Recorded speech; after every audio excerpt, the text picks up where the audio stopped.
네, 반갑습니다. 교실이 바뀌었습니다.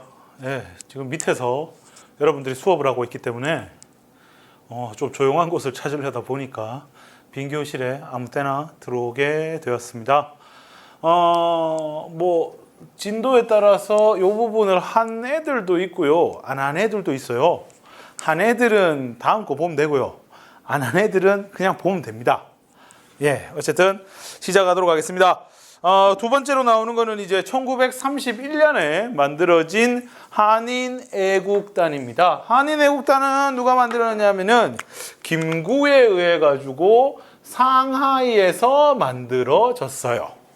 그러면 김구는 이것을 왜 만들었느냐? 배경이 있습니다. 우리가 김구하면 사실 먼저 생각나는 게 뭡니까? 김구하면은 이 임시정부, 꺼져가는 임시정부를 지켰던 인물 아닙니까? 그죠? 그래서 한인애국단이 만들어진 배경에는 이 임시정부의 위기를 한번 극복해보자 라는 생각이 있었어요. 그럼 임시정부는 왜 위기냐? 아니, 우리가 임시정부를 1920년대 만들어져서 1919년 말에 만들어져 가지고 계속해서 사실 임시정부는 위기였거든요. 운동이 특히 국민대표회의 이후로 해가지고는요, 얘들이 굉장히 활동이 침체되어 있었다 하는 게 첫 번째고요. 그리고 여기에 덧붙여 가지고 1931년에는 이 중국 내에서 반한 감정이라는 게 굉장히 많이 일어났던 시기입니다.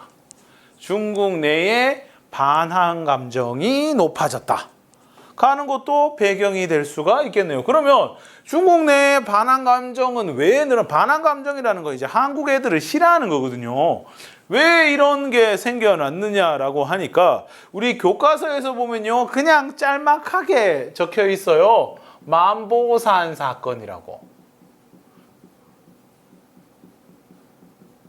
만보산 사건은 이제 1931년 7월 달에 있었던 사건인데, 잠깐만요. 이 검은색 잉크가 또 말썽인 것 같은데,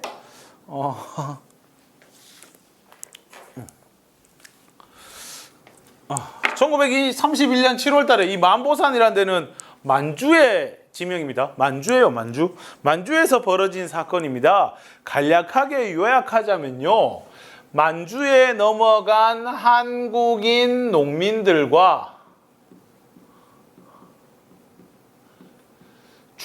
원래부터 거기 있었던 중국 농민들과의 갈등이 생기게 되고, 이 과정에서 한국 농민들이 일본의 도움을 청합니다. 그래서 일본에서 나와가지고 이 상황을 정리를 해주는데, 이 사건을 만보산 사건이라고 합니다. 선생님, 별거 없는데요? 맞아요. 사실 이거 자체는 크게 문제가 없어요. 만주에 있었던 한국 농민들과의 중국 농민들과의 갈등은 늘상 벌어지는 일이었고요. 거기에 일본이 좀 개입한 게 찝찝하긴 하지만 이것도 충분히 있을 수 있는 일이에요. 그죠? 우리가 만주하면은 또 오해하는 것 중에 하나가, 만주에 있는 사람들은 전부 다 독립군이고 독립운동한 줄 아는데 그렇지 않거든요. 진짜 순수하게라고 해야 되나? 진짜 그냥 순전히 자기 생존을 위해 가지고 넘어가 가지고 농사 짓는 사람들도 있다고요. 알겠죠? 그래서 이게 사실은 있을 수 있는 일입니다. 그렇다고 해서 서로 충돌해 가지고 사람이 많이 죽었다라든가 이런 것도 아니거든요. 근데 문제는 이 소식이 우리나라에 전해지면서 오보가 난다는 거죠. 오보가 납니다. 어떻게? 중국 농민들이 한국 농민들을 많이 죽였다라고 오보가 나는 거고요. 그래서 한국에 있는 사람들이 중국인들을 어떻게? 습격하기 시작합니다. 보통 이제 중국에서 외국 나가 사는 사람들을 가지고 우리가 흔히 화교라는 말을 쓰는데요. 회교가 아니고 화교를 습격 습격하는 사건이 벌어지게 됩니다. 이 당시에 화교가 많이 사는 지역이 인천하고 평양이었거든요. 그 인천과 평양을 중심으로 해가지고 화교들이 장사하는 가게에 불을 지르고, 심지어는 평양에서는 화교들의 학살이라고 부를 정도의 많은 사람들이 죽어요. 100명 이상 죽었다고 하거든요. 뭐 하여튼 요런 사건이 벌어지게 됩니다. 그냥 우리 교과서에서는 단순하게 만보산 사건이라고 얘기했지만 뭐 실제적으로 보면은 이런 사연이 있었어요. 그러면 중국 아들은 이 소식을 듣고 기분이 좋을까요? 그 중국 내에서 반한 감정이 높아지는 거는 당연한 거지요. 그래서 중국에서는 한국인들을 갖다가 이제 이렇게 얘기하는 거지. 저것들 일본 놈들 앞잡이다 라고 이야기를 하는 거죠. 알겠죠? 요것을 계기로 해가지고 뭐 안 그래도 임시정부는 침체돼가지고 독립운동하기 힘든 상황이었는데 중국 내의 분위기도 안 좋다는 거야. 그래서 이거를 한 방에 뒤집을 수 있는 뭔가를 준비하는 거예요. 그것이 바로 한인 애국단이다 라고 하는 거예요. 그러면 요거는 어떤 단체냐? 그 전에 의열달이 했던 것처럼 의열투쟁을 합니다. 의열투쟁 알죠? 뭐 요인을 암살하고 통치시설을 파괴하고 이런 일을 한다는 거지요. 그러면서 요 의열투쟁을 하는 인물, 한인애국단의 멤버들이 나옵니다. 그 대표적인 사람이 누구? 이봉창이고요. 그 다음이 윤봉길. 이렇게 두 명의 인물이 나옵니다. 이봉창 씨 같은 경우에는 원래 이 사람이 한국에서 살다가 뭐 보통학교를 한국에서 졸업했어요. 보통학교라고 하는 거는 뭐 지금으로 치면 초등학교인데, 그래가 보통학교를 졸업해가지고 이분이 그 용산역의 영무원으로 일하다가 이 사람이 좀 일본을 좀 좋아했어요. 그래가지고 이 사람이 오사카로 건너갑니다. 오사카로 건너가가지고 거기에서 뭐 여러 가지 일을 하면서 일본인의 양자가 돼요. 거기 뭐 사장님인가 뭐 하여튼 그랬던 것 같은데 일본인의 양자가 됩니다. 그래서 이 사람이 일본 이름도 있어요. 기노시타 쇼조라고. 기노시타 쇼조라는 일본 이름도 있었는데, 그렇게 해서 이 사람은 이제 뭐 소위 말하는 일본인이 되기 위해 굉장히 노력했던 인물이에요. 근데 이 사람이 어떻게 해서 한인애국단에 들어가게 됐느냐? 어느 날 1928년인가 뭐 그래요. 그때 이제 쇼와 천황 그 전에 있었던 다이쇼 천황이 죽고 쇼와 천황이 이제 왕위에 올라가지고 천황이 돼가지고 이제 쭉 지방을 도는데, 그때 이제 이봉창 씨가 그거를 구경하기 위해 구경을 나가요. 근데 구경을 나가다가 일본 경찰한테 검문에 걸립니다. 검문에 걸리는데 이 당시 이봉창의 주머니 안에 그 한글로 적힌 편지가 있었나 봐요. 그것 때문에 이봉창 씨가 잡혀가서 경찰서에서 한 9일 동안 구금을 당해요. 갇혀 있었다는 얘기죠. 그러면서 좀 고통을 받았겠지. 그렇게 되면서 이 사람이 마음을 좀 돌린 것 같아요. 이봉창 씨가. 나는 어쩔 수 없는 식민지 백성이구나. 그래서 이제 독립운동으로 이제 소위 말하는 전향을 하게 되고, 그 이야기를 이제 뭐 자기 가까운 사람한테 하니까 상하이에 가면은 김구 선생님이라고 있는데 거기 한번 가봐라라고 얘기가 나온 거예요. 그래서 이봉창 씨가 상하이로 갑니다. 처음에는요, 이 임시정부 사람들, 한인애국단 사람들이 이봉창 씨 안 믿었어요. 좀 이상하다, 밀정이다, 뭐 이렇게 생각한 거지요. 왜냐하면 이 사람은 일본에 오래 살다 보니까 일본말 잘하거든요. 일본말 잘하니까 한국말도 조금 소트러졌어요. 그래가 뭐 예를 들면 뭐 감사합니다 뭐 이런 식으로 그리고 임시정부를 일본에서 부르는 명칭이 있거든요. 가정부인가 뭐 그랬던 것 같은데 임시정부 사람들은 그렇게 불리는 거 정말 싫어해요. 그게 가짜 정부라는 얘기인데 그거를 갖다가 뭐 서스름 없이 막 얘기하거든요. 우리 가정부는 뭐 어쩌고저쩌고 하면서 우리 가짜 정부는 어쩌고저쩌고 하면서 그래가지고 저거 밀정이다 가까이 하지 말라라고 했는데 김구는 그래도 이봉창을 조금 좋아하는 편이었어요. 뭐 근데 그렇다고 해가지고 정말 가까이에 두고 일시키고 뭐 이런 정도는 아니었고요. 그래가지고 이봉창 씨가 일본 요 임시정부 안에서 별명이 외영감이라고 불렀어. 외영감. 일본 영감이라고. 나이는 한 30대 초반이었지 싶은데 이때. 근데 외영감이라고 해가지고 하여튼 뭐 일본말도 잘하고 또 상하이에 일본인들하고도 되게 친하게 지내고 심지어 나중에 이 사람이 이제 폭탄 들고 일본에 들어가는데 그때 마중 나온 사람이 자기랑 친했던 뭐 일본인들 막 한그 와가지고 막 이제 사요나라 키노시타 하면서 막 이렇게 했다고 할 정도로 친목 왕이었어. 그러다가 어떻게 이 사람이 일을 받게 됐냐면은 뭐 어느 날 김구가 한인애국단에 대해서 막 이런저런 얘기를 했을 거 아니에요. 우리의 목표는 뭐고 우리는 뭐 조선 총독부 그리고 조선 총독 일본 육군 대장 해군 대장 이런 아들을 목표로 할 것이다 라면서 이야기를 하니까 이봉창 씨가 그 얘기를 가만히 듣다가 이제 얘기한 거예요. 잠깐만요 김구 선생님 뭐 정작 제일 중요한 사람을 빼먹었네요. 그럼 김구가 누구? 일본 천황이 있잖아요. 얘를 없애면 되는 거 아닙니까? 라고 하니까 김구가 그것까지는 생각을 못한 거라. 그래요? 할 수 있겠어요?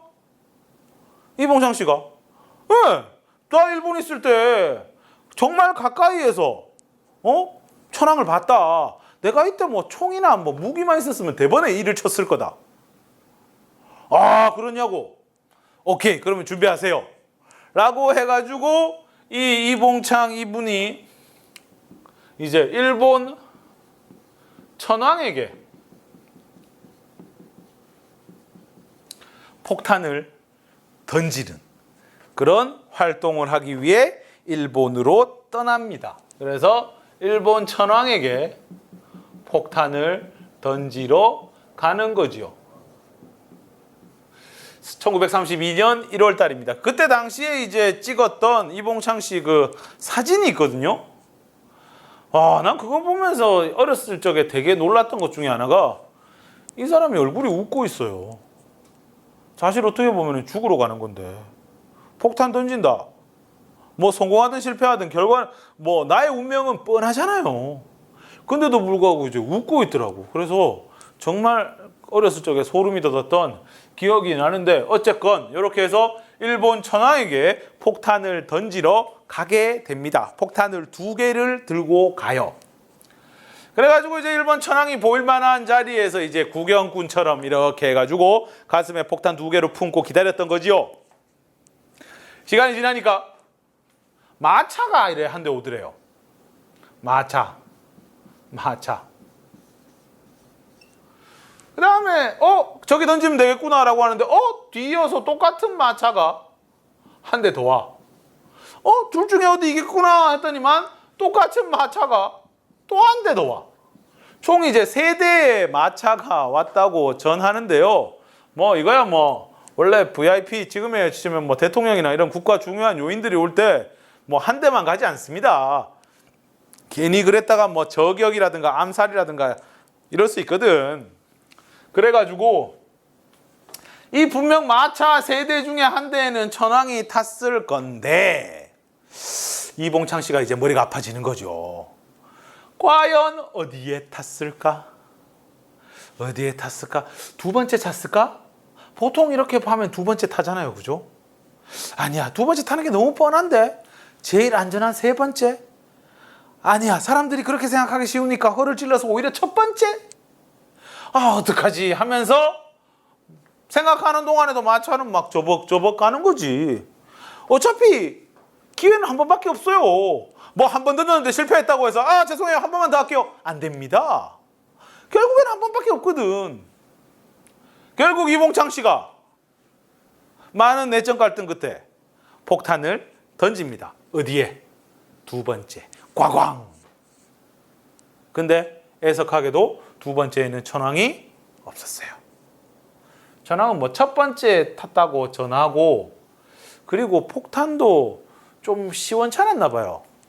예, 시원찮고 또 상하이에서 일본으로 넘어오는 동안에 막 습기 차고 막 이래 하면서 폭탄이 제 위력을 발휘 못 해가지고 이 말 좀 해 다치게 하고 요 말 위에 있던 마부 좀 다치고 그러고 끝났어요.